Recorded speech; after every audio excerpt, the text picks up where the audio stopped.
Jamais Hissène Habré n'a été aussi fort. J'ai maintes fois constaté le profond respect et l'admiration dont il jouit tant auprès des intellectuels qui ont rejoint le maquis qu'auprès des combattants et de la population civile.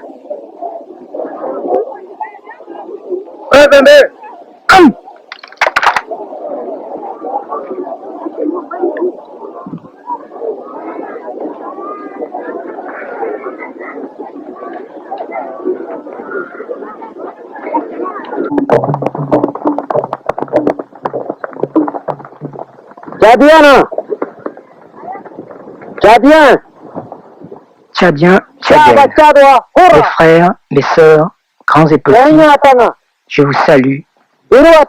Je vous salue au nom du Frolina. Si nous sommes réunis sous le drapeau du Frolina, c'est qu'il y a une raison. Hommes et femmes, petits et grands, vous devez bien comprendre une chose.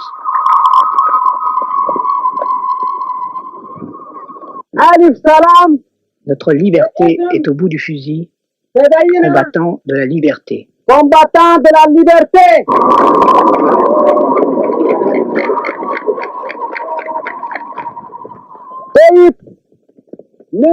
Depuis 1960, nous avons eu notre indépendance.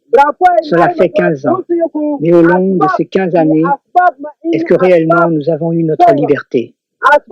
Non, car le gouvernement qui a pris le pouvoir est plus rétrograde que les colonialistes.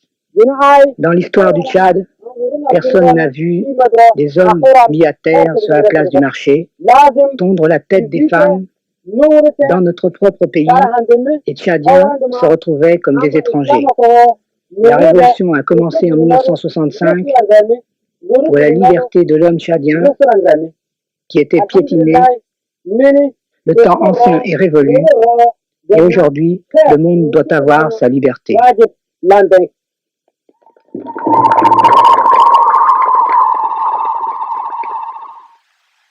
Goukouni, vice-président du Conseil. Il est le fils du Derdey, l'ancien chef traditionnel et religieux du Tibesti.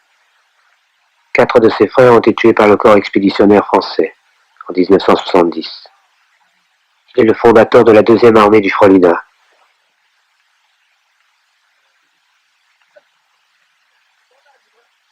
Adoum Togoy, chef d'état-major des forces armées du Nord. Hissène Habré, président du Conseil de commandement des forces armées du Nord.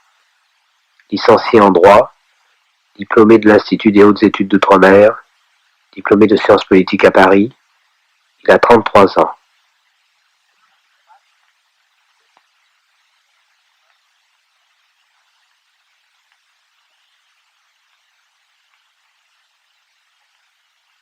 Hissène Habré m'a toujours déclaré qu'il considérait la captivité de Madame Claustre comme un fait extrêmement pénible, mais qu'elle prouvait à l'opinion internationale que la lutte révolutionnaire au Tchad existe et se développe. La rançon exigée, 400 millions d'anciens francs et 600 millions de matériel non militaire, est considérée comme une indemnisation pour les centaines de tués et blessés, les villages bombardés et les palmeraies incendiés par l'armée française. Il a 32 ans, il dirige une guérilla dans le nord du Tchad. Il fait un coup, il enlève une ethnologue française, Françoise Claustre. La jeune femme va être retenue 3 ans en otage dans le désert du Tibesti. J'étouffe tout ce que je pense, comme tous ceux qui s'occupent pas de moi. Voilà. J'essaie de me dire que j'ai la vie, que je la garde. C'est déjà beaucoup. C'est tout. Habré et ses hommes se battent pour renverser un gouvernement qu'ils jugent inféodé à l'Occident. Le chef de guerre inquiète et fascine. Casquette à la Castro, mitraillette à l'épaule, il prône la révolution en citant Mao. C'est un intellectuel, il a fait ses études en France, il est diplômé de Sciences Po Paris. On aime beaucoup étiqueter les gens. Je vous dirais simplement que je suis un révolutionnaire tchadien.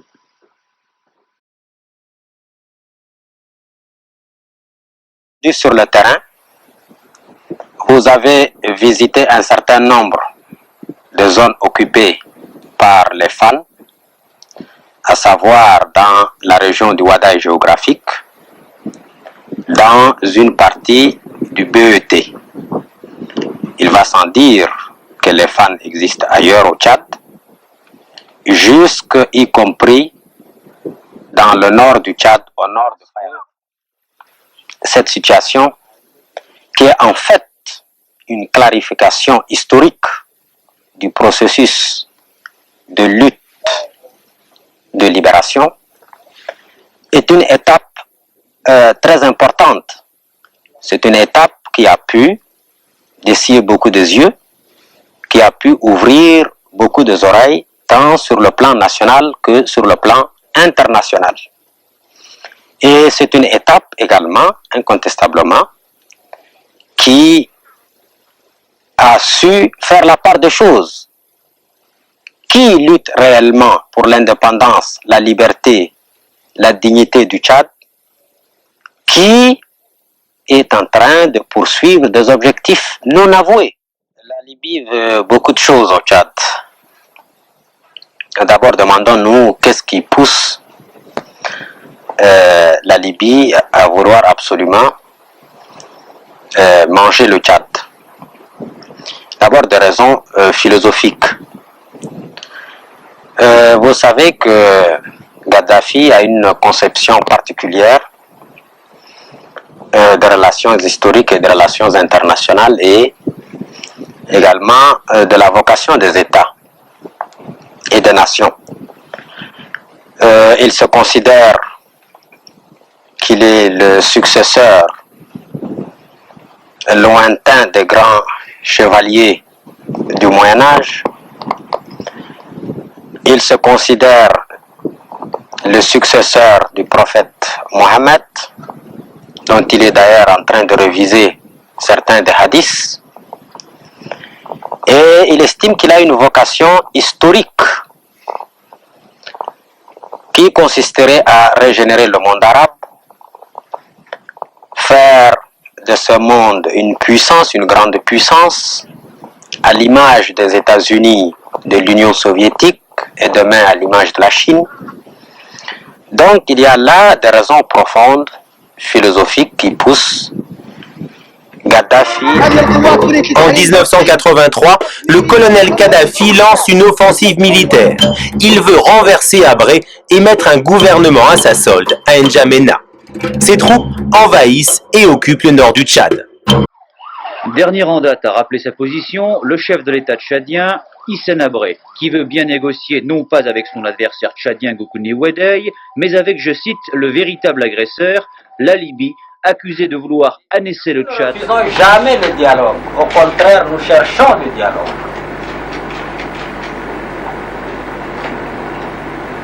Mais ce que nous n'acceptons pas, c'est qu'on ne vienne pas nous dire que Kadhafi occupe votre pays, que Kadhafi vous déstabilise, que Kadhafi envoie des terroristes, que Kadhafi vous contourne par des pays voisins, que Kadhafi continue d'envoyer des forces dans le nord et qu'à côté, ils disent croiser les bras.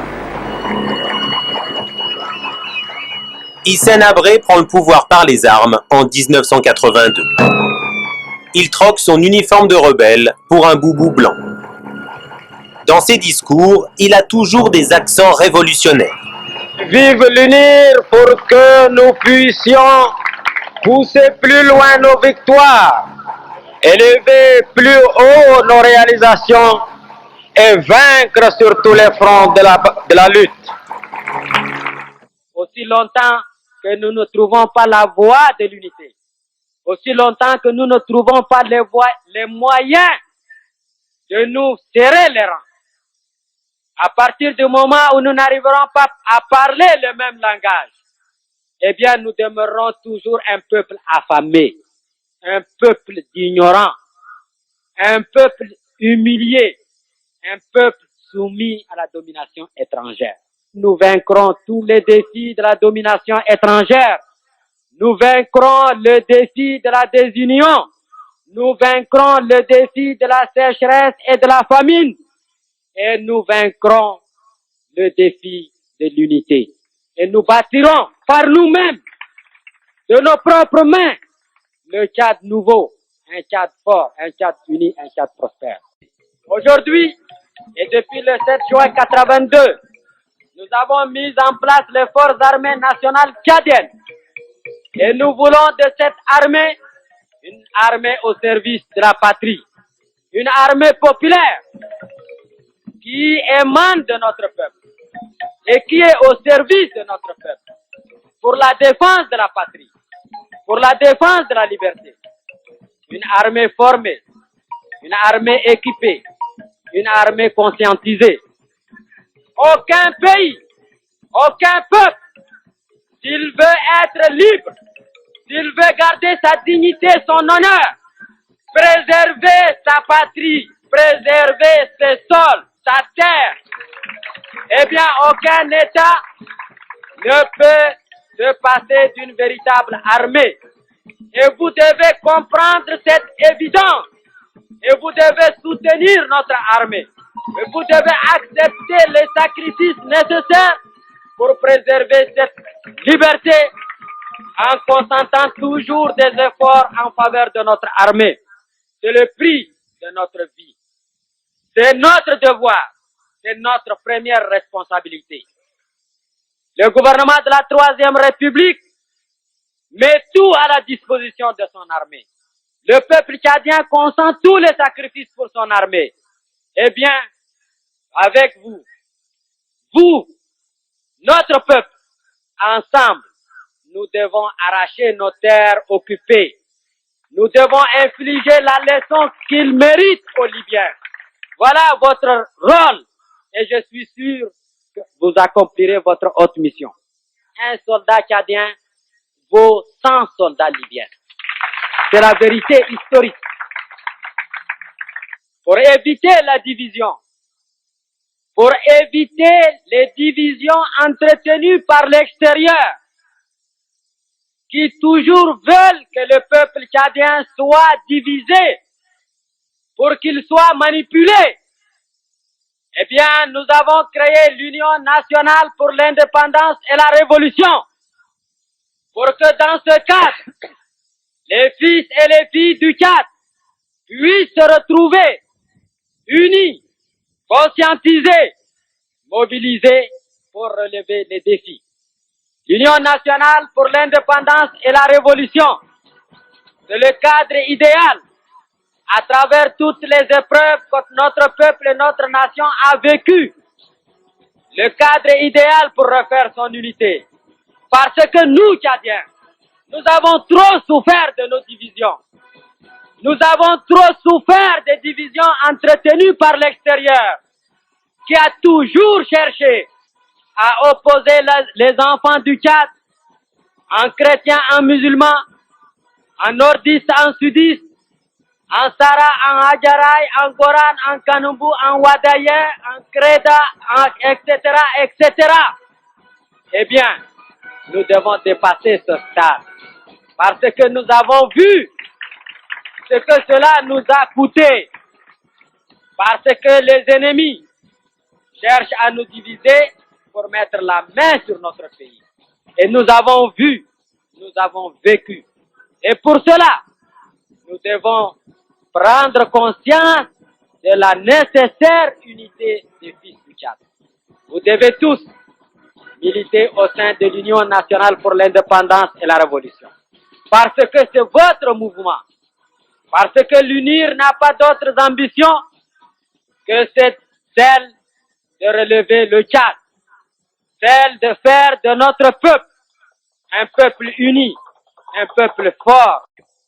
Nous avons créé pour le rassemblement, pour l'unité, pour la fraternité et pour la solidarité du peuple tchadien, l'Union nationale pour l'indépendance et la révolution. Parce que sachez-le, frères et sœurs, un pays, un peuple qui n'est pas organisé, un peuple qui n'est pas mobilisé au sein d'une organisation combattante, ce peuple peut être nombreux, ce peuple peut être riche, mais il demeurera toujours faible. Parce que la désunion, le manque d'entente dilue les énergies, annihile les initiatives. Mais par contre, unis, solidaires, nos forces se multiplient, nos initiatives se développent et le Tchad gagne, le peuple tchadien gagne. Et c'est pourquoi l'Union nationale pour l'indépendance et la révolution a été créée dans ce but, pour que les filles et les fils du Tchad puissent se rassembler, puissent conjuguer leurs efforts, renforcer leur solidarité, développer l'amour en leur sein, afin que l'unité du Tchad et des fils du Tchad se fasse. Et l'unir est votre mouvement, le mouvement du peuple tchadien, en son sein, dans la liberté, dans la fraternité.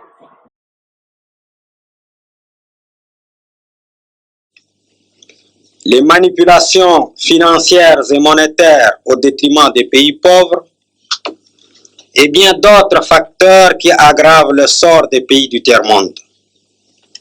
Certes, nous savons que dans les discussions en cours, vous posez et défendez avec force et fermeté les questions vitales qui hantent la conscience de nos États. Mais puisque l'Europe est notre partenaire privilégié, et puisque les Européens sont parmi les plus conscients de l'état de misère de nos peuples, et puisqu'enfin, les ACP et la CE nourrissent l'ambition partagée de montrer au reste du monde la voie la meilleure d'un partenariat nord-sud, nous voulons croire que la prochaine convention marquera une étape supérieure dans le processus de développement de la coopération entre nos deux ensembles, ACP-CE. Toutefois, s'il est légitime d'attendre de la communauté, dans le cadre de notre association, une meilleure amélioration sensible de l'OME4, nous ne pouvons espérer un changement profond dans la situation de nos pays, celle de tous les pays du tiers-monde, sans que s'opère une transformation radicale du système économique mondial actuel. En particulier, il est primordial que la valeur du travail de nos peuples reçoive un juste prix. Autrement dit, un prix équitable de nos matières premières. J'ai parlé de valeur du travail parce que à force de parler matières premières, produits de base, matières premières, produits de base, on perd la dimension valeur de travail de cette matière première. Car matière première, avant de l'être, a été sueur et parfois sang. Aujourd'hui, les peuples du tiers-monde sont devenus, sous cet angle, une vaste armée de lumpenprolétariat, taillable et corvéable à la merci du capital international. De plus, plus nous travaillons,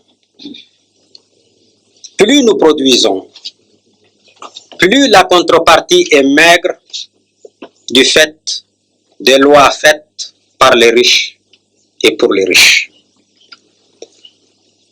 Et plutôt que de détourner, de concentrer toutes les énergies sur la question de la dette, il est vrai que c'est une question importante, une question qu'il convient de traiter.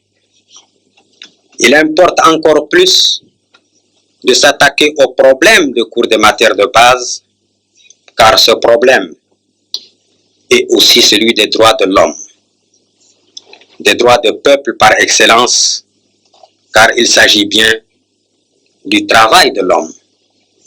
du paiement au juste prix de ce travail, encore une fois, fait de sueur et parfois de sang. Nos partenaires prétendent être les défenseurs de la démocratie et des droits et ils nous font grief souvent que nous les violons. Mais je pense que ce discours aurait été plus crédible, aurait plus d'impact si le travail des agriculteurs, des mineurs de nos pays serait payé à juste prix.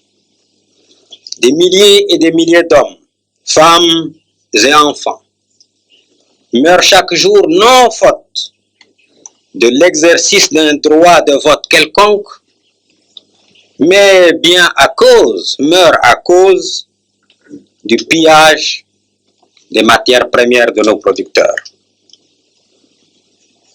privant ainsi nos pays, nos peuples, des moyens de leur progrès économique, social et politique.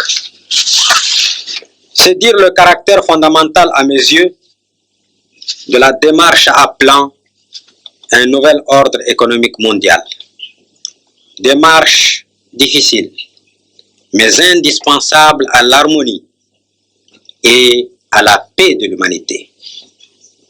L'harmonie et la paix dans le monde, cela implique aussi la fin du système odieux de l'apartheid et partant le triomphe de la liberté et de la stabilité en Afrique australe. L'harmonie et la paix impliquent également le règlement des conflits qui épuisent nos forces et les ressources vitales de nos peuples. À cet égard, il est réconfortant de relever les progrès réalisés, les initiatives heureuses en cours tant en Afrique qu'au Moyen-Orient. Ici, vous conviendrez avec moi, Excellence, que le Tchad, membre de la famille ACP, et qui se félicite et s'honore de la compréhension, de la solidarité que vous lui avez toujours témoigné, que le Tchad exprime sa satisfaction des développements positifs du différend qui l'a si longtemps opposé à la Libye. Et je souhaite que la situation de détente actuelle, l'accord d'Alger du 31 août dernier intervenu entre la Libye et le Tchad, puisse conduire nos deux pays à une paix totale et définitive. Monsieur le Président du Comité des ambassadeurs, Excellences, Messieurs les ambassadeurs, Mesdames, Messieurs, nos pays sont confrontés aux immenses et terribles questions que nous connaissons que trop bien.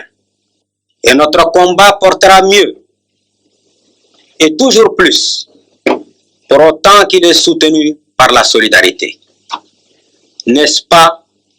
C'est la preuve vivante d'un combat solidaire que nous donne le comité des ambassadeurs ACP, dont les initiatives et les actions honorent nos pays, nos peuples, encouragent nos partenaires européens dans la réalisation des objectifs qui lient les ACP et la CE pour une coopération dynamique, fructueuse et à la dimension des défis de notre temps.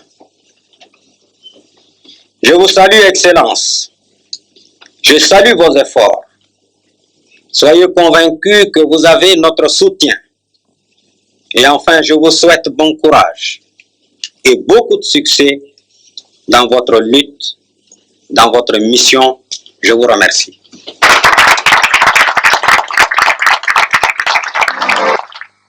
Troisième acte ce mardi 17 octobre 1989, particulièrement chargé, le dîner offert en l'honneur du président Al-Hadi Senabré par la Chambre de commerce belgo-africaine. La Chambre de commerce belgo-africaine, c'est un regroupement d'investisseurs privés intéressés par ce vaste marché qu'est le Tchad. marché aux potentialités économiques énormes. Avant de passer à table, le chef de l'État, très détendu, a discuté avec plusieurs de ses investisseurs curieux de connaître en profondeur. Ces prisonniers donnent au Tchad une arme contre Kadhafi bien supérieure aux bombardements américains sur Tripoli, une arme psychologique. En montrant qu'ils ne sont pas maltraités, que tout se passe dans la bonne humeur, on fume même des cigarettes, mais personne ne sait quand. Une seule certitude, les Tchadiens disposent d'une carte maîtresse, le moral des troupes plus que jamais déterminé après leur victoire. La place de l'indépendance vient d'être envahie par une véritable marée humaine. Des dizaines et des dizaines de milliers de Tchadiens scandent Kadhafi hors du Tchad. L'excitation est à son comble. Il faut bien préciser que quelques instants plus tôt, on leur a présenté 22 Libyens capturés à Fada. Maintenant que la paix est rétablie dans votre pays, 20 ans de lutte ont profondément marqué le Tchad et laissé, hélas, bon nombre de ses habitants démunis parfois même de l'essentiel. Nous espérons, Excellence, Monsieur le Président de la République, que votre séjour parmi nous vous permettra, à vous et à vos ministres, de nouer les contacts nécessaires pour restaurer partiellement, en tout cas, une prospérité dans votre belle patrie. Même si les Belges connaissent parfois mal le Tchad, je puis vous assurer qu'ils ont dans leur esprit et dans leur cœur une image très sympathique de ce beau mais trop lointain pays.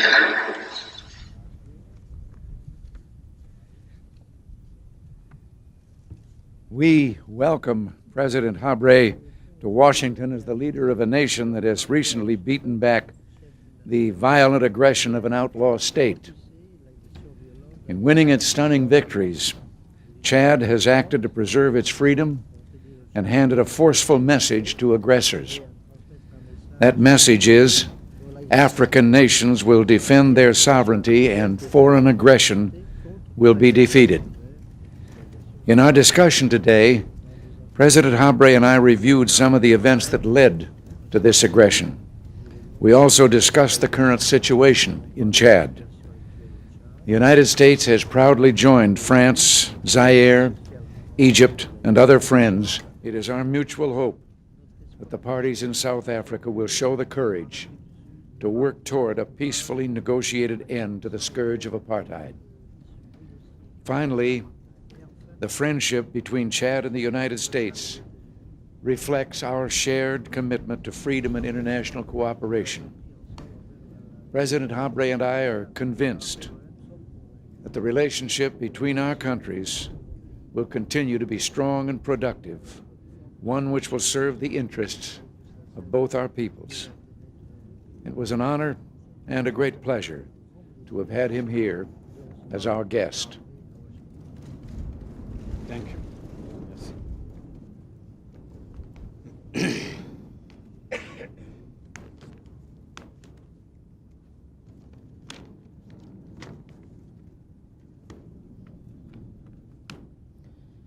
Monsieur le Président, je voudrais tout d'abord vous remercier pour les propos fort aimables que vous venez de tenir à mon endroit et à l'égard de mon pays. De même, permettez-moi également de vous remercier très sincèrement pour l'invitation que vous avez bien voulu m'adresser à visiter votre pays et vous dire combien je suis honoré par cet accueil fort chaleureux et l'attention toute particulière dont la délégation qui m'accompagne et moi-même sommes l'objet depuis que nous avons foulé le sol de votre grand pays, les États-Unis d'Amérique, pionnier de la lutte pour l'indépendance et champion de la défense de la liberté. À cet égard, Monsieur le Président, même si votre modestie devrait en souffrir. Je dirais que par votre action vigoureuse à la tête des États-Unis d'Amérique, vous avez su redonner à ces valeurs de liberté et d'indépendance que sont la liberté de tous les hommes, l'indépendance des nations, toutes leurs lettres de noblesse. Mr. President, may I first of all thank you for your very kind words directed to me and for my country. May I also express my thanks to you very sincerely for the invitation that you extended to me to visit your country and to tell you how honored I am by your very warm welcome and by the very special attentions bestowed upon my delegation and myself since we arrived in your great country, the United States, pioneer in the struggle for independence and champion of the defense of freedom. In this connection, Mr. President, may I say, at the risk of hurting your modesty, that your vigorous action at the head of the United States has enabled you to give new luster to these essential values, the independence of all people, liberty of all nations. Notre visite est aussi l'illustration parfaite des excellentes relations d'amitié, de coopération et de solidarité agissante qu'entretiennent nos deux pays et nos deux peuples. Monsieur le Président, l'appui constant et multiforme des États-Unis d'Amérique a été précieux dans notre lutte légitime pour la défense de notre dignité, de notre indépendance et l'intégrité de notre territoire contre l'expansionnisme et le colonialisme libyen.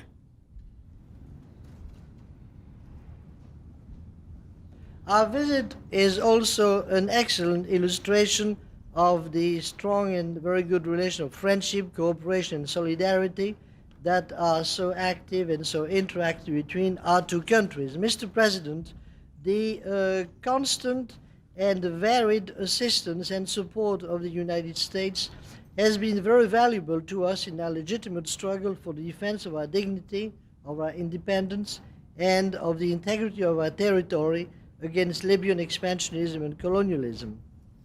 C'est le lieu ici d'adresser notre profonde reconnaissance à vous-même, Monsieur le Président Reagan, et au peuple américain tout entier pour cette action de solidarité avec le peuple tchadien injustement agressé et humilié.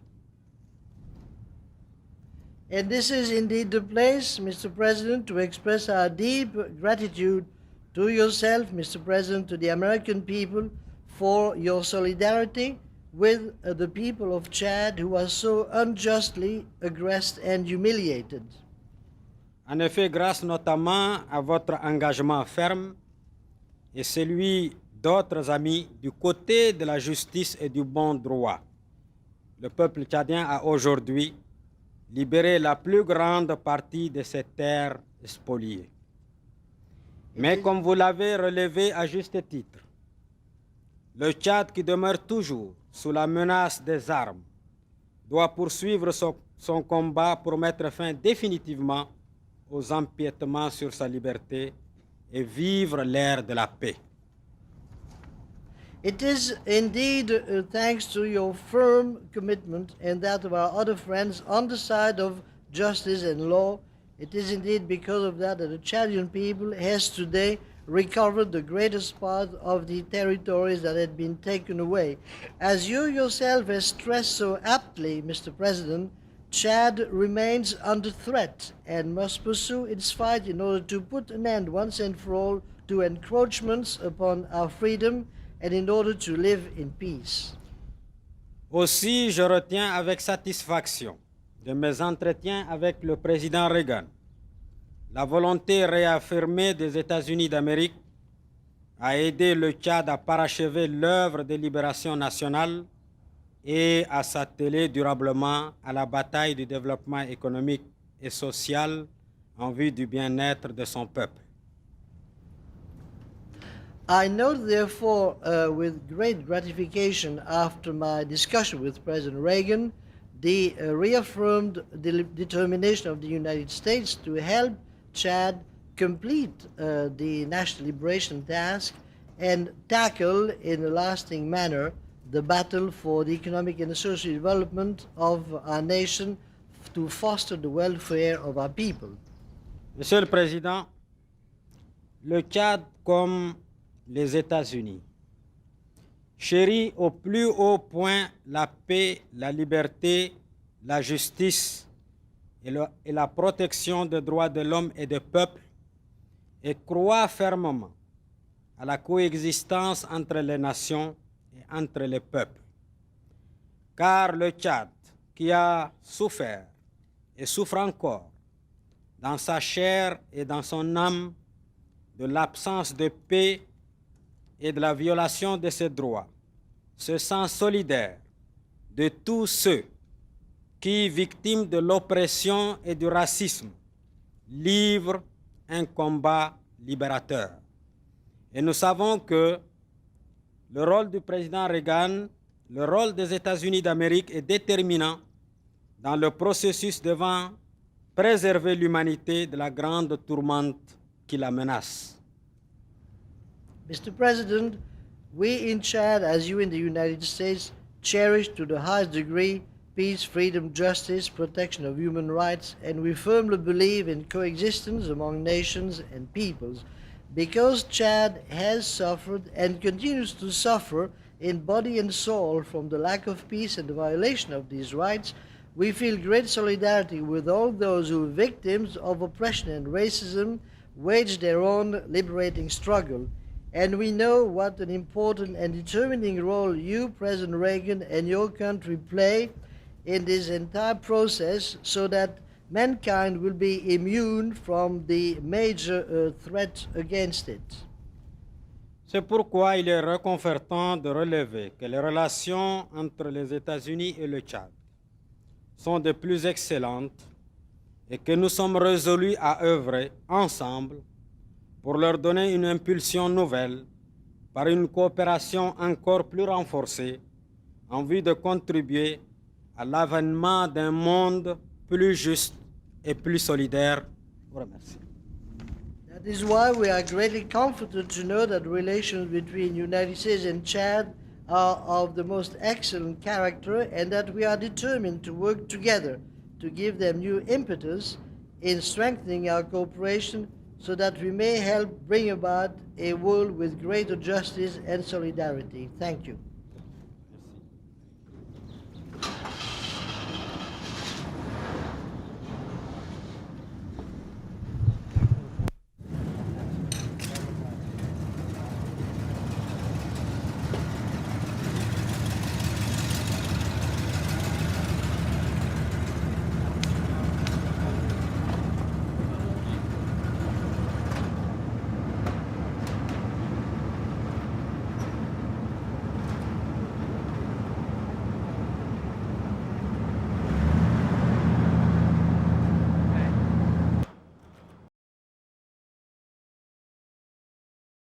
Nous sommes résolus à faire, à marquer une nouvelle étape dans le processus d'amélioration de nos institutions politiques.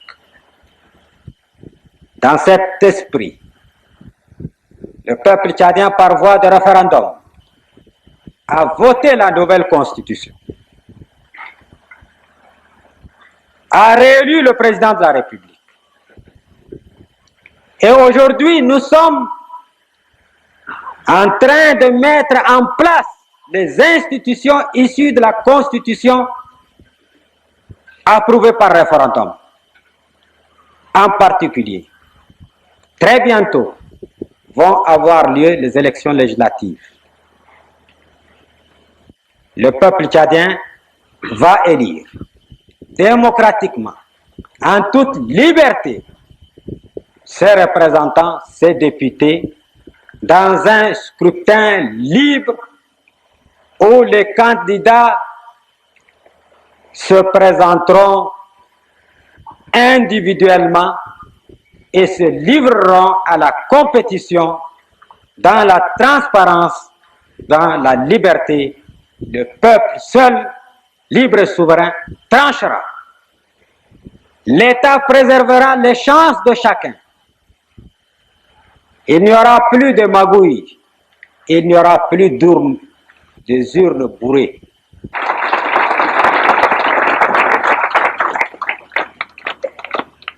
Toutes les mesures, toutes les garanties seront prises pour que les élections puissent se dérouler dans la régularité la plus totale, dans la transparence la plus parfaite.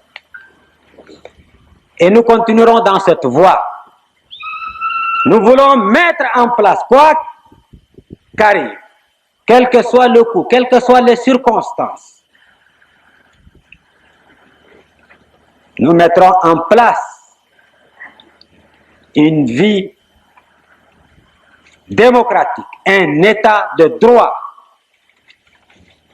sans nous laisser distraire par nos responsabilités de défense nationale, de développement économique et social. À l'éclosion des forces productives, tel est notre grand projet. C'est ce qu'a déclaré le président de la République lors de ses différentes interventions.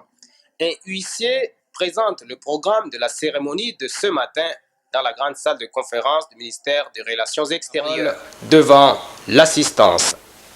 Monsieur le Président, doyen d'âge, Messieurs les ministres, Mesdames et Messieurs les députés, camarades membres du comité central, Excellences, Messieurs les ambassadeurs et représentants des organisations internationales, camarades, Mesdames, Messieurs,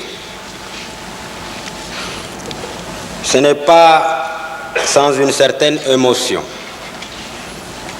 mais aussi une réelle satisfaction que j'assiste en ce jour à la séance solennelle de la première session de notre Assemblée nationale issue des premières élections libres, pluralistes et démocratiques de toute l'histoire politique de notre pays.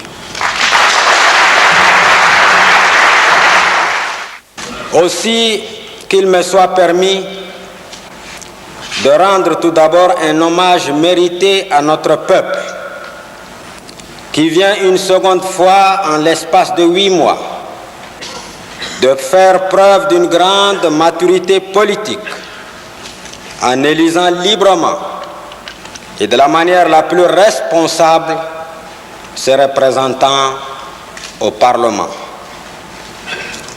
Nous pouvons tirer une légitime fierté du déroulement exemplaire de cet exercice démocratique, du sens aigu des responsabilités et du civisme de notre peuple, surtout quand on sait que nombreux sont ceux d'entre nous qui n'ont auparavant jamais approché une urne ou passé par un isoloir.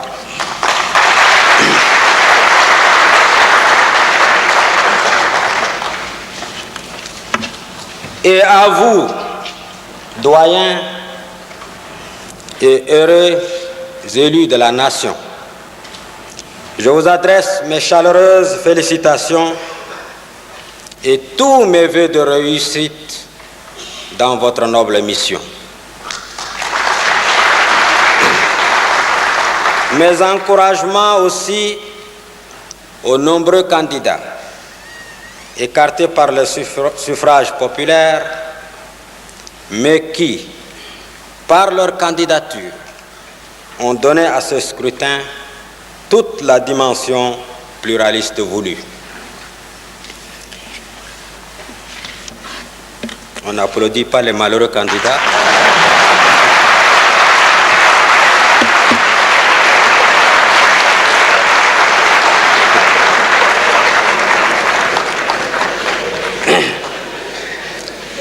Mesdames et Messieurs les députés, Comme vous le savez, l'élection législative exemplaire qui vous a conduit aujourd'hui dans cette salle est une étape marquante d'un processus que nous avons entamé voilà plusieurs années pour restaurer notre pays dans toutes ses dimensions, notamment son accession à un véritable état de droit et de démocratie. Une démarche entreprise bien avant les clameurs véhiculées aujourd'hui par les médias de l'idéologie dominante. En effet, doter le Tchad des institutions démocratiques, c'est crédible, constituer et constitue l'un de nos objectifs, l'un de nos premiers objectifs dans l'œuvre de renaissance de notre pays meurtri pendant près d'une génération. Il nous fallait tout d'abord libérer la grande partie de notre territoire du joug de l'occupation étrangère, un objectif largement atteint grâce à l'intrépidité du bras armé de notre peuple, les forces armées nationales tchadiennes.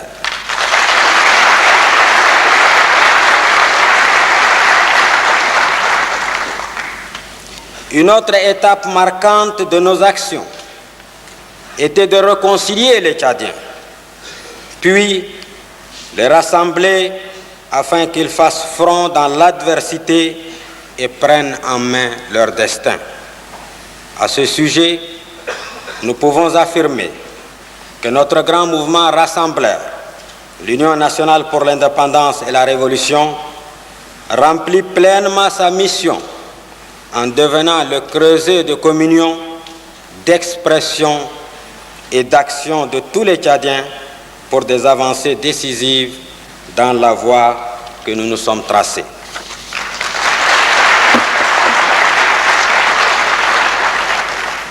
L'une de ces avancées significatives aura été, sans conteste, l'élaboration d'une nouvelle constitution et son adoption à la fin de l'année dernière par voie référendaire, ce en même temps que l'élection du président de la République pour un mandat de 7 ans.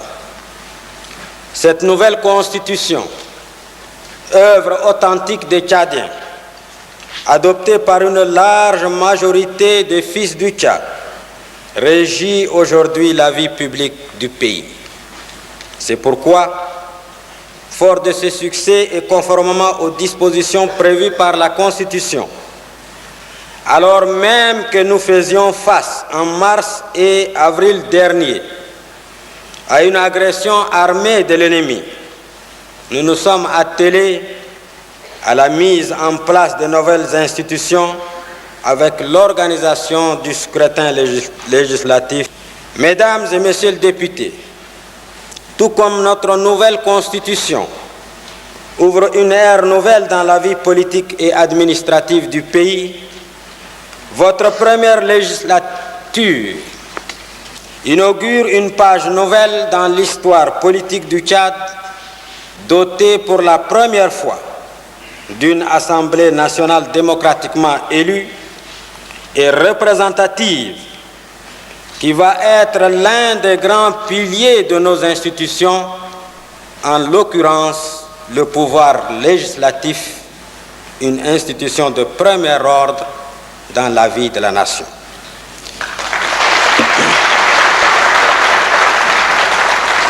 C'est pourquoi, dans le contexte qui est celui de notre pays, je ne doute pas que vous êtes hautement conscient de la lourde mission qui est la vôtre dans l'exercice de ce pouvoir législatif. Vous aurez à statuer sur toutes les lois devant régir la vie politique, économique et sociale de la nation, et ce, encore une fois, dans un pays où tout est à faire, où tout est à refaire. Nous savons que votre mission ne sera pas facile au regard de la situation particulière de notre pays qui renaît difficilement de ses cendres. sans perdre de vue que nous devons continuer à relever les défis extérieurs, notamment faire face à une guerre outrancière qui nous a imposé de façon continue par le régime expansionniste libyen, et au moment où nous parlons, où je parle, l'ennemi s'apprête à lancer sa horde de mercenaires à l'assaut du Tchad dans une énième et vaine tentative de déstabilisation. Par conséquent, vous les représentants de la nation, vous les représentants de la nation, vous devriez aussi et surtout avoir constamment présente à l'esprit cette réalité et des graves menaces qui continuent à peser sur notre indépendance et notre souveraineté chèrement conquise. Par ailleurs, cette situation de guerre se double d'une situation économique difficile malgré les performances réalisées durant ces 8 dernières années dans la voie de la reconstruction nationale et du redressement socio-économique. Toujours est-il que nous sommes résolus à faire de la décennie qui commence celle du véritable développement économique et social du Tchad. Mais vous n'êtes pas sans savoir et peser la grave crise économique internationale qui touche tout particulièrement les pays africains, de surcroît victimes d'un système de relations économiques internationales inique et injuste qui se traduit par un pillage pur et simple de ressources des pays pauvres. Aussi, devant cette situation intolérable, nous croyons fermement que nos États doivent cultiver une totale solidarité face aux forces de domination économique et idéologique. Ceci est indispensable. Ceci est indispensable.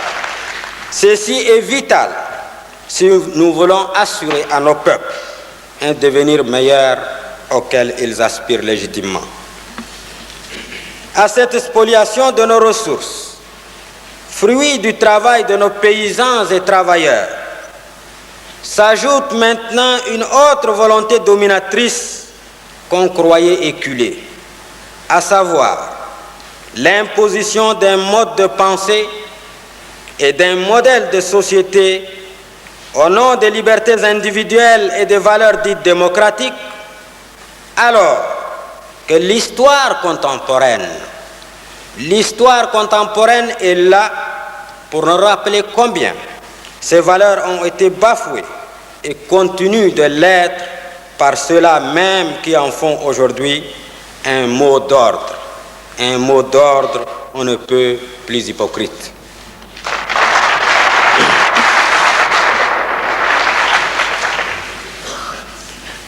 Les bouleversements politiques et économiques que traversent en ce moment tous les continents sont certes la traduction d'une mutation historique nécessaire, mais ils sont néanmoins chargés de nombreux et graves dérapages dans les rapports qui vont régir demain, si ce n'est déjà le cas, les relations entre les nations grandes ou petites, riches ou pauvres. C'est dire combien il nous importe de demeurer vigilants, mobilisés, compter d'abord sur nous-mêmes, prêts à défendre les intérêts vitaux de la nation. De même, dans ce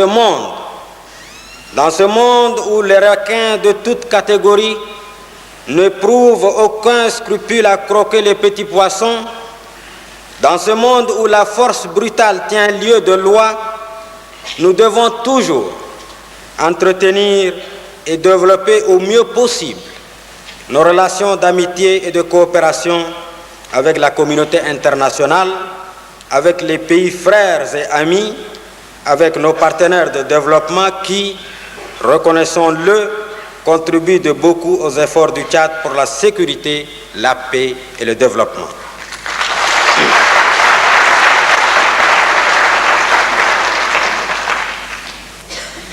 Honorables députés, dans quelques instants, vous allez élire démocratiquement, guidé par votre seule conviction, le bureau de l'Assemblée nationale.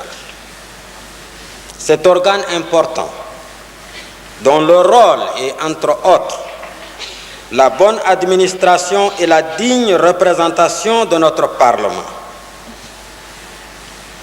Cet organe dont l'importance n'échappe à personne. Et à cette occasion, permettez-moi de vous dire deux mots. Et cela dans l'intérêt de la nation, dans l'intérêt supérieur de la nation. Tenez compte, dans l'expression de votre vote, des réalités de notre pays, dans sa diversité complémentaire. Tenez compte des considérations de sérieux, d'honnêteté morale et intellectuelle. Tenez compte des considérations de compétence, d'efficacité et de dévouement à la cause nationale.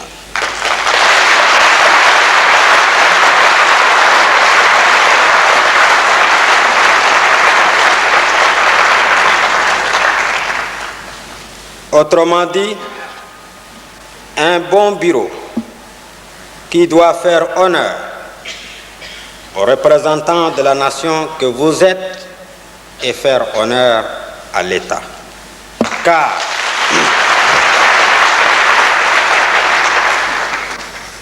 Car vous allez commencer à assumer une lourde tâche, une lourde et noble et exaltante mission. Vos électeurs et aussi tout le pays vous jugeront au résultat de votre travail. Je suis persuadé que vous en êtes conscient et que vous vous efforcerez d'accomplir avec abnégation et patriotisme votre mission nationale et ainsi mériter la confiance placée en vous par notre peuple qui vous a élu député pour une durée de 5 ans.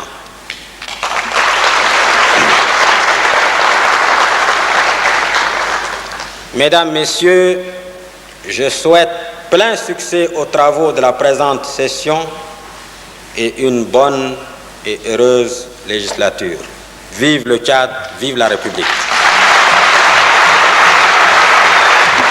Place un comité constitutionnel qui a fait un travail extrêmement sérieux, approfondi. Le comité a parcouru l'ensemble de notre pays, nos 14 préfectures, a pris les avis des uns et des autres de toutes les couches sociales et ainsi a vu jour la constitution de la Troisième République. Dans le même temps, par le référendum qui a approuvé la Constitution, a également élu le président de la République. Ensuite, nous avons entrepris de concrétiser les institutions prévues par la Constitution, à commencer par la plus importante, l'Assemblée nationale. Les élections ont été organisées. Et croyez-moi, madame, ça n'a pas été une chose simple parce que, premièrement, du fait des événements que le pays a connus, aucun recensement de notre population n'a eu lieu. Depuis 20 ans pratiquement. Donc, il a fallu faire un travail extrêmement important. Mettre en place des structures pour permettre à la population de participer pleinement au vote, car il s'agissait d'élire leurs députés. Et nous avons pris toutes les mesures pour que le scrutin puisse se dérouler dans la plus grande transparence, dans la plus grande liberté, dans la plus grande démocratie. Et cela, c'est fait. Nous en sommes très heureux. Et je peux vous dire que ce sont les véritables premières élections libres et démocratiques depuis l'indépendance du Tchad en 1960. Les premières. Aujourd'hui, nous avons notre Assemblée nationale.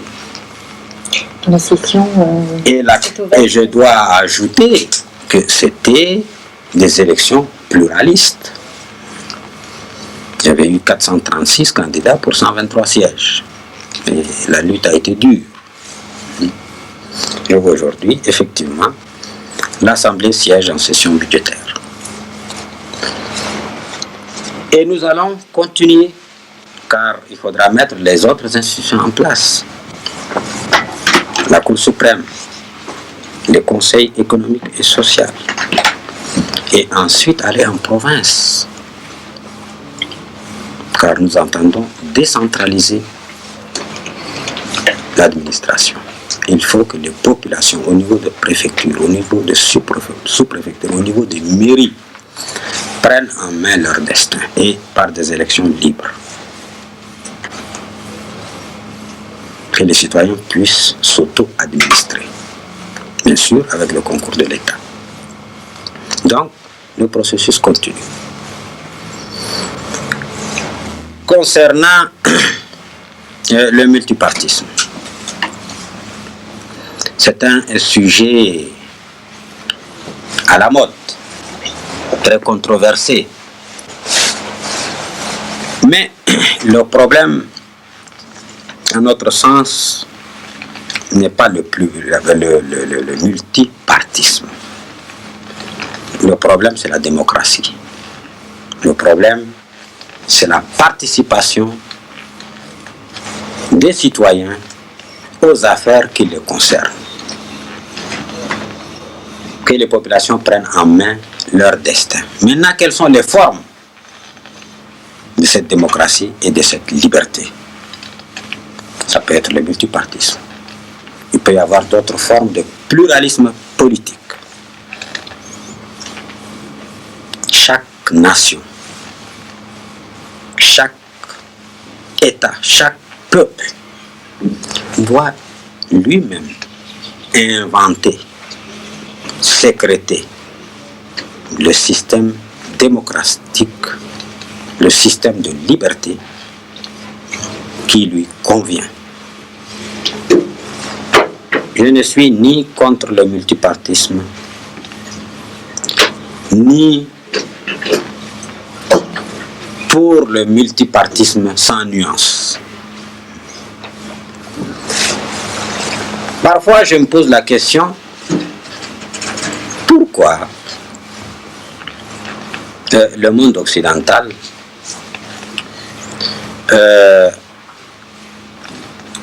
de façon parfois choquante veut imposer à tout le monde son système. Nous sommes en droit de nous poser cette question. Et vous, vous êtes en droit de vous poser à vous-même cette question. Pourquoi vous nous dites ce qui est bon pour nous est bon pour vous? Alors que toute l'histoire est là. L'Occident n'a jamais été un modèle de liberté et de démocratie, soyons sérieux. Vous nous avez toujours écrasés dans l'histoire. Depuis la traite des nègres, qui a fait entre 200 et 500 millions de déportés, de morts. La colonisation qui a été une tragédie terrible pour l'Afrique. Aujourd'hui, le néocolonialisme, vous nous dominez sous tous les rapports. Vous nous exploitez sous tous les rapports économiques, culturels, politiques, diplomatiques, militaires. Et vous prétendez que notre bonheur, c'est ce que vous nous dites. Or, dans la pratique, vous avez toujours fait le contraire. Voyez-vous? Franchement, dans ce domaine, nous n'avons pas à recevoir des leçons de ceux qui prétendent être démocrates, mais qui ne le sont pas, de notre point de vue. En tout cas, par rapport à nous. Ils n'ont jamais été démocrates et ils ne le sont pas. Alors, laissez-nous trouver en toute liberté, parce que soyez convaincus que nous aussi nous aimons la liberté. Nos peuples aiment la liberté, la démocratie. C'est dans la nature de l'être humain. Mais acceptez que nous avons notre histoire, nous avons notre culture, nous avons nos problèmes. Plutôt, aidez-nous, puisque vous avez fait votre bonheur, votre fortune sur notre dos, durant des générations. Et aujourd'hui, au lieu de nous aider, vous faites le contraire. Donc justement, à ce propos, qu'attendez-vous des bailleurs de fonds internationaux et de la France notamment, après la conférence sur les PMA qui s'est tenue à Paris tout dernièrement? Bien. Bonne question, madame. Il s'est tenu énormément de conférences depuis que ces institutions internationales existent, depuis que ce dialogue Nord-Sud existe. Je pense que dans cette voie, le Tchad a remporté des succès. Mais nous continuons les efforts. Et chacun doit apporter sa part de briques pour que les choses se consolident, deviennent irréversibles. Par rapport à la Libye également, parce que c'est un facteur important, car plus que les querelles entre Tchadiens, c'est cette intervention extérieure, cette puissance qui a beaucoup d'argent, qui a beaucoup d'armes, qui par ailleurs entretenait nos querelles, mettez l'huile sur le feu comme on dit. Eh bien par rapport à cette puissance également, nous essayons par le dialogue, par la diplomatie, par nos propres efforts, mais également les efforts de nos amis de par le monde, nous essayons d'aller sûrement, progressivement, vers la paix définitive avec ce voisin remuant, belliqueux. Là encore, des pas sont franchis et vous avez certainement eu connaissance de l'accord récemment signé le 31 août à Alger et qui ne doit pas être interprété comme la solution finale et définitive, mais qui doit être vu comme une étape importante. Car cet accord pose les jalons du processus devant mener au règlement du conflit territorial. Donc il y a encore une étape, des jalons à parcourir. Et c'est ce que le pays entend faire avec la bonne volonté, avec sincérité et loyauté, parce que nous pensons qu'un accord, il faut le respecter dans ces termes.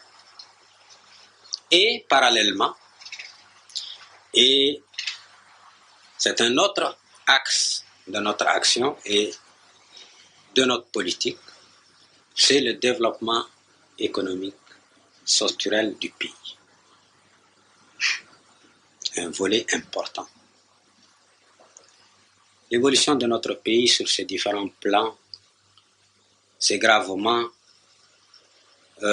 arrêtée, compromis durant la période de troubles. Il m'arrive souvent de donner un exemple, parce que souvent les exemples éclairent. En 1960, l'année des indépendances africaines, le Tchad avait à peu près le même niveau de développement que tous ses voisins. La RCA, le Cameroun, le Niger, la Mauritanie, je dirais le Tchad était même un peu en avance par rapport à certains des États que je venais de citer. Et tous ces États avaient un budget qui tournait autour de 5 milliards. Et aujourd'hui, si je prends le Cameroun, avant les difficultés du pétrole, le Cameroun avait un budget de 1200 milliards. Congo, avant les difficultés pétrolières, 600 milliards, le Gabon, milliards. Et quant au Tchad, aujourd'hui, nous avons un budget malheureux de 32 milliards. Et ça, c'est le budget, je dis 32, entre 32 et 1000 milliards, il y a une différence.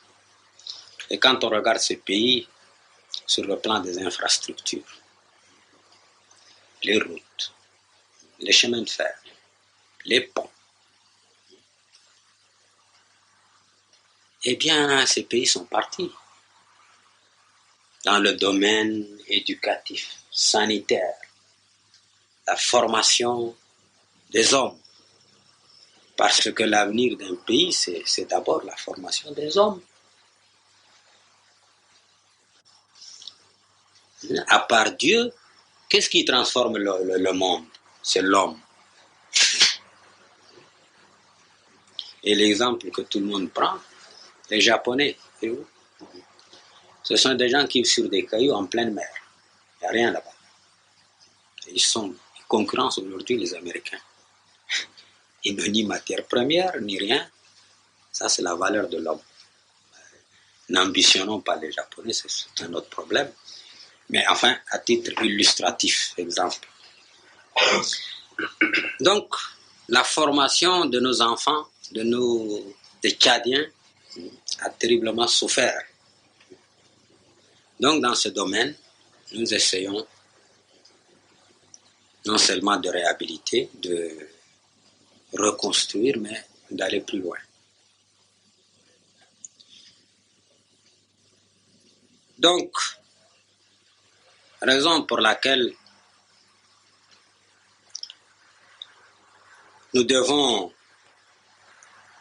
tous, à l'intérieur, à l'extérieur, être conscients de tous ces problèmes. Et dans l'unité, dans la fraternité, dans la solidarité, les Tchadiens de l'intérieur comme ceux de l'extérieur doivent avoir cette vision, je pense, de leur pays, car le Tchad, c'est un pays qui a des atouts.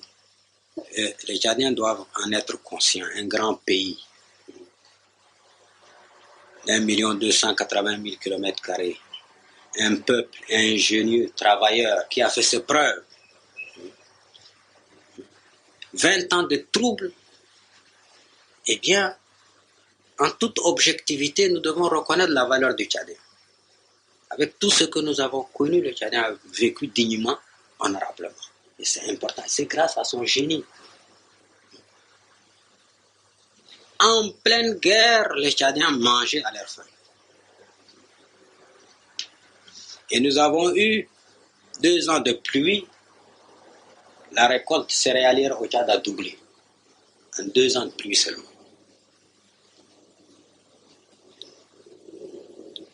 C'est un pays agricole, c'est un pays d'élevage, c'est un pays dont le ventre, le sous-sol regorge de ressources importantes.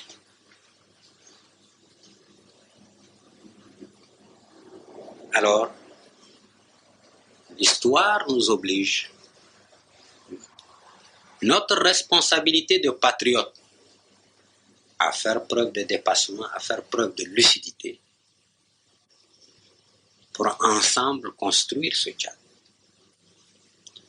Je suis sûr que mes sœurs et frères qui sont à l'étranger suivent de près les problèmes du pays. Je suis sûr que vous en êtes conscients. Et la santé de notre pays est bonne en ce moment, politiquement, socialement. Nous œuvrons pour qu'on fasse mieux. Et je souhaite vivement que chacun d'entre vous, à son niveau, là où il est, puisse apporter sa petite brique, parce que c'est la conjugaison des efforts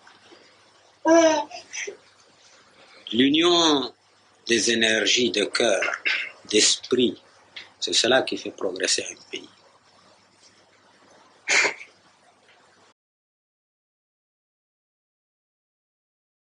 J'ai eu de très bonnes collaborations avec Hissène Habré. Nous n'avons jamais eu un accroc quelconque. Il n'a jamais élevé la voix sur moi. Il m'a toujours gardé en estime et il m'a toujours considéré avec respect. Mais oui, mais un bon président, c'est quoi? Un bon président, c'est celui qui vole la raison de son pays pour aller ailleurs. Un bon président, c'est celui qui raconte n'importe quelle niaiserie à son peuple. Ou un bon président, c'est quoi? Un bon président, pour moi, c'est celui qui aime son pays. Celui qui ne permet pas qu'on marche, qu'on piétine son pays. Et Hissène Habré était celui-là. Que ce soit la lutte contre la Libye qui occupait une partie du territoire, que ce soit sur le plan international, dans des séances internationales où il intervenait au nom du Tchad. Et défendre les mêmes intérêts supérieurs. Également, vous constituez le meilleur exemple de la coopération Nord-Sud, car l'association ACP-CE, sans constituer un modèle achevé dans ce domaine, se révèle être aujourd'hui l'instrument le plus avancé, tant quantitativement que qualitativement, en matière de relations économiques internationales. Au demeurant, sur la base de l'expérience vécue ensemble, les ACP et la CE mènent un dialogue serré en vue de l'OME 4. Ces discussions se déroulent dans un environnement on ne peut plus désastreux pour nos pays. L'effondrement des cours des matières premières, l'alourdissement et asphyxiant de la dette, le renchérissement continu des prix des produits finis des pays développés, les manipulations financières et monétaires au détriment des pays pauvres, et bien d'autres facteurs qui aggravent le sort des pays du tiers-monde. Certes, nous savons que dans les discussions en cours, vous posez et défendez avec force et fermeté les questions vitales qui hantent la conscience de nos États.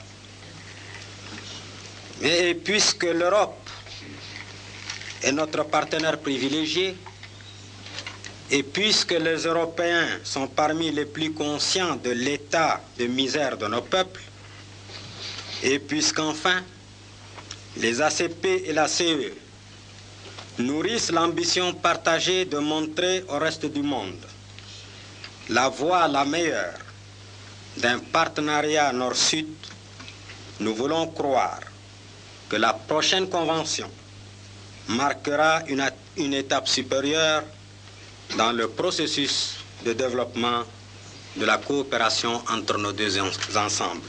Il ne baissait pas les yeux. Il défendait le Tchad. Il tenait parfois des propos blessants pour certains de ses collègues. Mais il s'en fichait parce qu'il parlait du Tchad. Donc pour moi, un bon président, c'est celui qui gère bien son pays. Bon, il y a eu, on parle de dictature, on parle de ceci. Mais aussi, si on doit définir la démocratie, est-ce que la démocratie existe où? On a vu aux États-Unis ce que Trump a voulu faire avec Biden. Hein?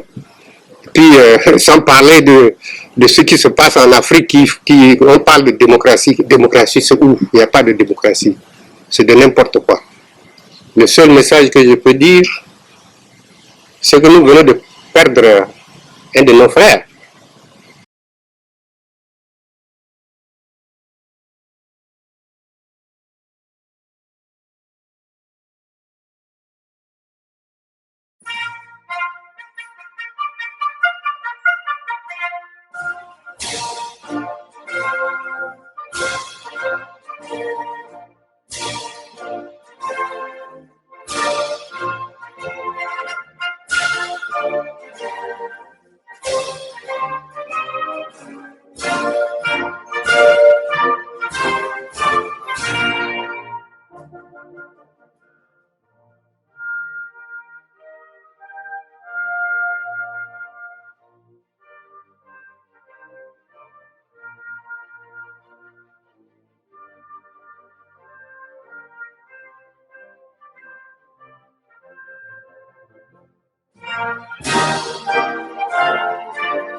Yairati Ramaya Karantirikra Isaravata Yarade Yaradiyu Moburina Kenny Tuina Kenny Kire Kakara Kenana Kiri Karaga Asara Tera We are to the Kutu Chevigi Ijera Renga Kobuyo Paradina Chetigana Kiri Karaga Sala Tera Ovideo Kesukana Kaya which Nagin Chinaga Mohaji to the Niger Buddha Nakate Grave, Kilometana Kiri Karaga Sala Tera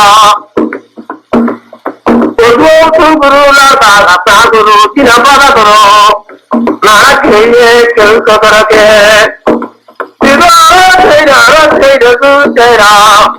Udwaramati Jiki Nargar Jiki Nana Kelkakarake Salatera Murti Mati Gere Abadure Kado Tegajana Viru Tilgarusena Tabirati Toto Ije Kuruma Kato Uruda Purikedo Chami Bukuri Ninago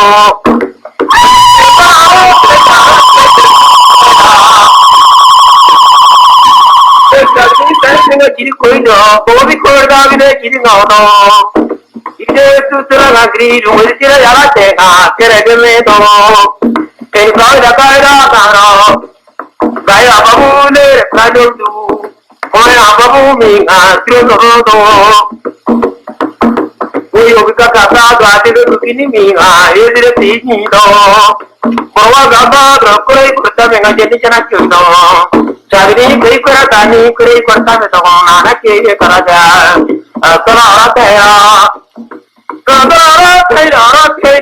Sarah, Amada Kava Kritiki, Amajagata Kritiki, Surupa, Putiki, Marco, Chirapotiki, Suru to Kerama, Amarkama, Mayake,